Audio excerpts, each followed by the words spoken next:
উপদেষ্টা মাহফুজ এনসিপির পুরা মুখোশটাই খুলে দিছে। মানে এই মুহূর্তে তিনি সরকারে নেই, পদত্যাগ করেছেন। আর এমন এক দেশের কাছেই এনসিপির মুখোশ খুলে দিয়েছে যে আজকের দিনে এই বিষয়টা টক অফ দ্য বাংলাদেশে পরিণত হয়ে গেছে।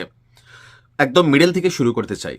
সম্প্রতি ভারতের প্রভাবশালী সাময়িকী বা গণমাধ্যম দ্য উইক সেইখানে দেওয়া এক একান্ত সাক্ষাৎকারে উপদেষ্টা মাহফুজ তার পদত্যাগ নির্বাচনে অংশ না নেওয়ার কারণ ব্যাখ্যা করেছেন।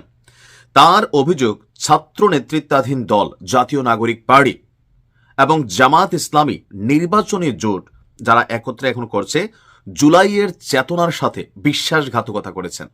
ভাবা যায় উপদেষ্টা মাহফুজ আগে থেকেই এনটি জামাত ইসলাম সেটা আমরা জানি, কিন্তু এনটি এনসিপি সেটা কিন্তু আমরা জানি না। বাট এনসিপির সাথে তার একটা দূরত্ব আছে, কারণ পদত্যাগের পর উপদেষ্টা আসিফ তিনি এনসিপির নির্বাচনী পরিচালনা কমিটির প্রধান হলেও উপদেষ্টা মাহফুজ তিনি কিন্তু এনসিপির সাথে সম্পৃক্ত হন নাই। সর্বশেষ খালেদ মহিউদ্দিনের একটা টক শোতে তিনি বলছিলেন সময় সবকিছু আস্তে আস্তে প্রকাশ করে দেবে এই সরকারের ভেতর আসলে কি ঘটেছে। তো কেন তিনি আসলে এই কথা বললেন? তার বক্তব্য, আওয়ামী লীগ এবং জামাত একে অপরের অল্টার ইগো বা পরিপূরক সত্তা হিসাবে তিনি অভিহিত করেছেন। তার মতে পুরনো রাজনৈতিক বন্দোবস্ত বা ওল্ড গার্ডের পুনর্গঠনের ফলেই তারা যেটা নতুন বন্দোবস্ত করতে চাইছে সেটা হয় নাই। আর পুরনো বন্দোবস্ত বা ওল্ড গার্ডের পুনর্গঠনের ফলে জুলাই বিপ্লবের যে মূল আকাঙ্ক্ষাগুলো তা আজকে হুমকির মুখে। তো এখানে যা দ্য উইকের যিনি সাংবাদিক আছেন তিনি তার কাছে প্রশ্ন করেছিলেন যে আপনি সম্প্রতি পদত্যাগ করেছেন, নির্বাচনে প্রতিদ্বন্দ্বিতা করার পরিকল্পনা করেছিলেন, সবাই ভাবছিল এনসিপিতে যোগ দিবেন, তো করলেন না। আর এনসিপি জামায়াত জোটের প্রতি আপনার আপত্তি ছাড়াও আর কি কি কারণে আপনি সরে দাঁড়ালেন? তো তার বক্তব্য ছিল যে এনসিপি জামায়াত জোটের পুরো বিষয়টা এটি বিভিন্ন মহলের সাথে কোনো সঠিক বোঝাপড়া ছাড়া সিদ্ধান্ত নেওয়া হয়েছে। যেমন এক সন্ধ্যায় এনসিপি নেতাদের মধ্যেও অনেকে জানতেন না যে এই ধরনের কোনো জোট হতে যাচ্ছে। পরবর্তী সময় সাংবাদিকের প্রশ্ন ছিল, জুলাই অভ্যুত্থানের মস্তিষ্ক আপনাকে বলা হতো মাস্টারমাইন্ড, আর আজ যখন আপনি অন্তর্বর্তী সরকার ছাড়ছেন, নির্বাচনে প্রতিদ্বন্দ্বিতা করার পরিকল্পনা করছিলেন, পিছিয়ে গেলেন।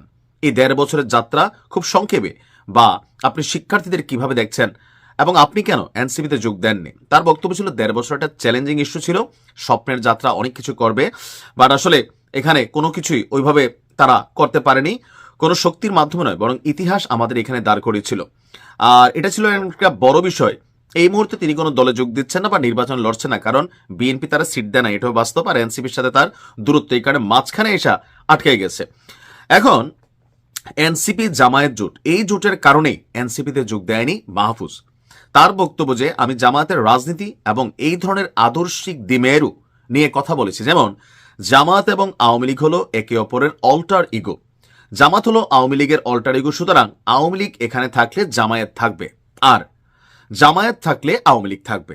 আমরা তাদের বর্তমান অবস্থায় চাই না, আর তারা নিজেদের পরিবর্তন করতে পারে, তারপর বাংলাদেশের মানুষের কাছে আসতে পারে। অর্থাৎ ১৯৭১ জামাতের যে ভূমিকা সেটা নিয়ে প্রশ্ন তুলেছে, আর ২৪ আওয়ামী লীগের যে ভূমিকা সেই অবস্থা নিয়েও কিন্তু প্রশ্নটা আসলে মাহফুজ বোঝানোর চেষ্টা করেছে।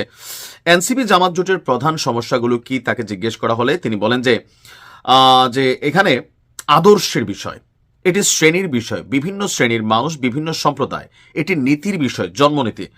তো মানে এখানে লম্বাচূড়া তার ভবিষ্যৎ পরিকল্পনা কি? তার বক্তব্য, জুলাইয়ের আগের জীবনে ফিরে যাওয়ার কথা ভাবছেন, যে আমার আগের জীবন ছিল সারাদিন লাইব্রেরিতে কাজ করা, সন্ধ্যার পর রাজনৈতিক কাজ করা, এখন আমি সেটাই করছি। আমি লাইব্রেরি কাজের জন্য লাইব্রেরিতে যাচ্ছি না, তবে বই পড়ছি, মানুষের সাথে রাজনৈতিক আলোচনা করছি, এই হতাশ তরুণদের সাথে কথা বলার চেষ্টা করছি। কেন জুলাই আন্দোলন সফল হলো না, আমরা যা প্রতিশ্রুতি দিয়েছিলাম তা কেন করতে পারলাম না, এবং কি করা যেত, এগুলো নিয়ে তার সময় কাটছে।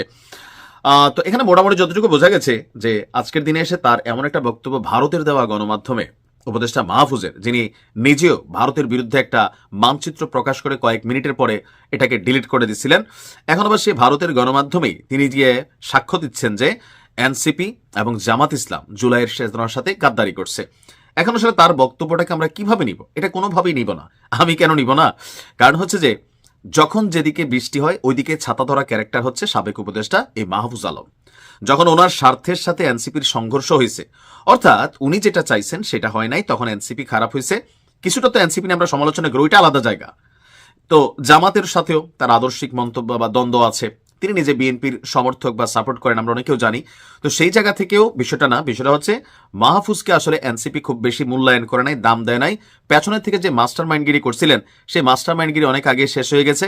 এখনো এইসব নীতি কথা বলা মাহফুজ নিজে সরকারি যে বাসভবনে 50 দিন পদত্যাগ হয়ে গেছে, এরপরও রাষ্ট্রের সকল সুযোগ সুবিধা তারা নিচ্ছেন। তো এরকম ভূতের মুখে রাম নাম শুনে আশ্চর্য হওয়ার কিছু নাই। তবে এনসিপির এই যে মুখোশটা ভারতের সামনে খুললো, জামাত নিয়ে এমনি ভারতের একটা জামাত ফোবিয়া আছে, সেখানে এটা খুললো, এটার জন্য নিশ্চয়ই জামাত এবং এনসিপির নেতাকর্মীদের তোপের মুখে পড়তে হবে উপদেষ্টা সাবেক মাহফুজকে। এরা আসলে কোনোভাবেই ওই যে বললাম না, একদম পরিচ্ছন্ন কোনো ক্যারেক্টার জোরে বাবা কি একটা কথা বলছো, এরকম কিছুই না। যার যেদিকে ধান্দা ভাই কথাবার্তা সেদিকে যায়। আর দিন শেষে এসব ডায়লগ ভারতের কাছে গিয়েই দিচ্ছে, এগুলো পাকিস্তানের কাছে দেয় নাই।